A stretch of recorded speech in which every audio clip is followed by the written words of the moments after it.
I think Apollo 13 was the closest we've ever gotten to the moon, and I'm going to explain why. This is a graphic of the Earth's atmosphere and the Earth's magnetosphere. Now, this is everything in its entirety, the distances and the consolidation of all of the atmospheric layers and the magnetospheric bands in one graphic. Now, this is the only place you're going to see it, and I had to make this so that I can explain to everybody exactly why I think Apollo 13 was the closest we've ever gotten to the moon. Now, let's talk about the space race. Start there. We started right here. Now, this is all of our, Mount Everest, World War II planes, all of the balloons in the 40s and 50s. We learned about, upper atmospheric shit. Here's, the SR-71, a Blackbird, all of our greatest planes, upper stratosphere, and this black line represents the beginning of space. Now, 57, Sputnik, we all know, they got to space, boom, there it is. Russia's doing everything first, right? They did the first man, the first woman, the first black one, they did the first everything, right?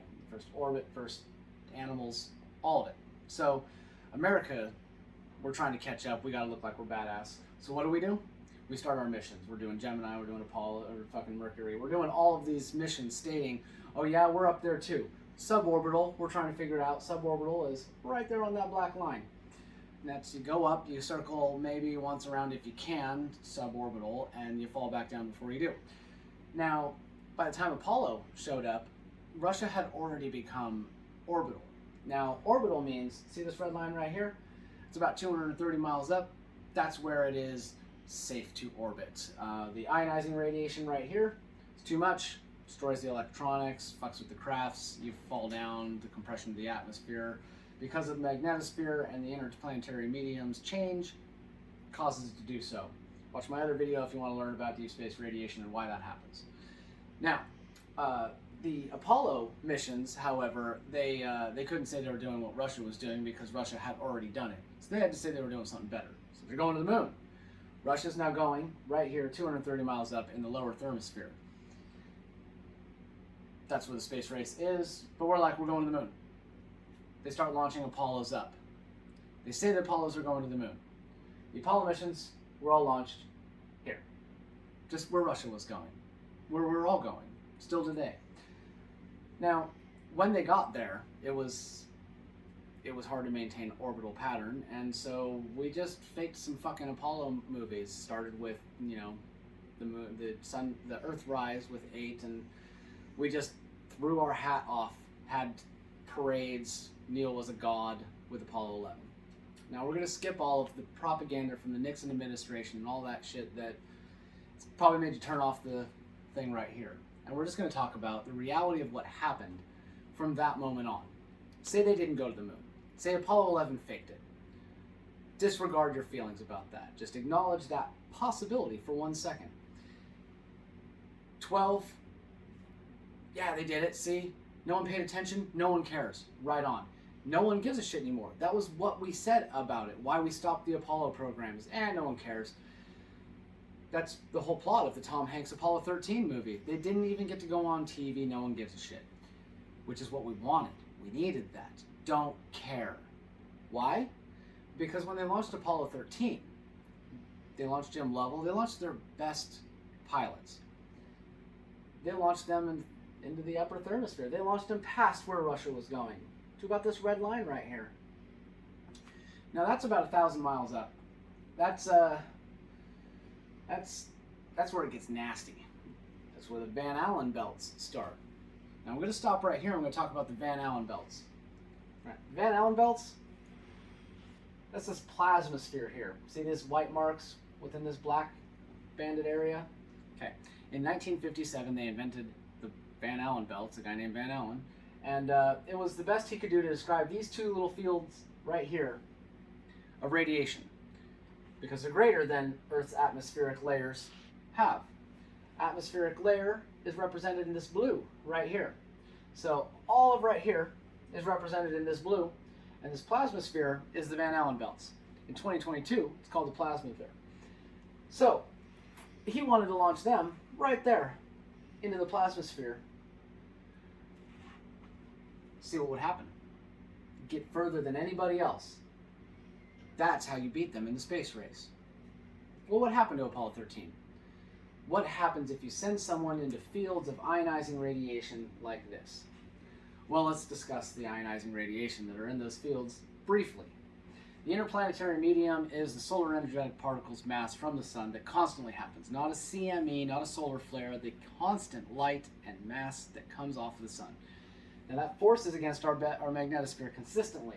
About 1% of that makes it through and comes into the magnetosheath, filters down through electromagnetic reconnection, through the plasma sheath and plasma mantle and through polar cusps into the plasmasphere. That is how the Van Allen belts get their radiation. Now that is just 1% that makes it through the bow shock and is filtered down. So the Van Allen belts only have 1% of the radiation that's actually outside in interplanetary medium space. So if you were to go into here, you're only in 1% of what's actually out in deep space. That's why they call this outer space. Now here in outer space, when you're in the lowest parts of outer space, you find very low radiation. When you cross that point of our atmospheric density and cross into the magnetospheric points, that's when you find an extreme amount of ionizing radiation. This type of ionizing radiation causes expansion of every individual atom. It destroys every molecular structure immediately. It just tears through them. So what would that do to an oxygen tank fully compressed?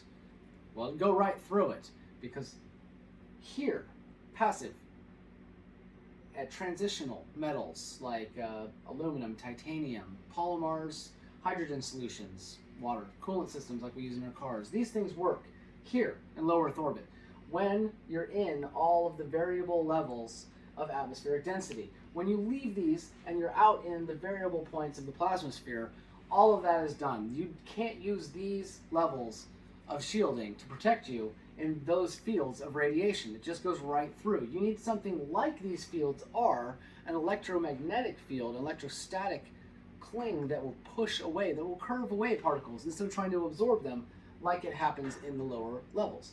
So when Apollo 13 hit that 1,000-mile point, when it crested just beyond our atmospheric density into the plasmasphere, into the Van Allen belts, what did it experience? Heavy ionizing radiation that pierced and punctured, went right through the steel hull of that pressurized system, and those bioradicals never stood a chance. All those oxygen molecules just expanded, and as they expanded, they had to escape. The quickest and easiest way to do so was the valve. We know that, and that's what they said happened, is the valve exploded. Sure, he stirred the tank, yeah, with ionizing radiation when they went 1,000 miles up. So, he blew up, craft was crippled, they started getting really sick. I'm sure they just immediately caught the flu, or they were so stressed that they just got real sick. Has nothing to do with the ionizing radiation that we know today causes severe cancer and illness at about 1,000 miles up, which is why even still today, we don't leave this field of radiation, period. With all of the shielding we have, we still stay 250 to 350 miles up. We will not go past that. So Apollo 13, it made it back. How'd those men do? Oh yeah, that's right, they got the same cancer that Marco Durante of GSI, who works for ESA and NASA, telling them what kind of cancers in 2014 he studied they would get. And it was the exact same cancer they got. Why don't they send anyone anymore? Because they'll get that cancer. So Artemis is going to the moon, they say. They named the new Artemis radiation mannequin that they're putting in this unmanned craft that they're going to send to the moon. They named him the guy who saved everyone in the Apollo 13 mission when the ionizing radiation crippled the craft. They're naming that guy as the radiation sensor for this new unmanned radiation probe launch to the moon. They say it's going 40,000 miles past the moon, and so it's going to be picking up radiation levels that are higher than any before. But the 2014 launch of Orion, that was also an unmanned radiation probe launch, also picked up radiation levels that were higher than Orion, or than Apollo, and it launched to 3,600 miles up, and we were very clear about that. So Apollo 13 was our first attempt to go for it. They faked it before. They tried to go for it. They realized why they can't. And then they didn't again. They faked it a few more times, said no one cares, public's not interested, and they just gave up. In 1975, the last Apollo mission was sent off, and it was not to the moon. Apollo 18 exists. It was the 18th Apollo mission. It was a mission called Apollo, launched after the 17th Apollo mission. It happened. It exists. Look it up. Apollo-Soyuz. We finally, with that Apollo craft, found stable orbit here. We'd sent all the ones previously up to find stable orbit. We couldn't, so we went, we'll go further. Apollo 13 didn't work out very well, so we went back to faking it and trying to find stable orbit. We did, finally, by asking Russia for help. Apollo-Soyuz. And that was the last of the Apollo missions. Since then, what have we done? Stayed right there. We got tricked into making a shuttle. They stayed with the Soyuz and perfected it. We now fucking don't have a shuttle, and now we're trying to remake the Dragon capsule, the Boeings, or Starliner, Orion, all of these Apollo remakes. We're trying to redo it again to catch up to the Soyuz to meet them in low Earth orbit, because Russia and China just made a treaty, and now they are making and have their own space stations up already. We don't have a space station.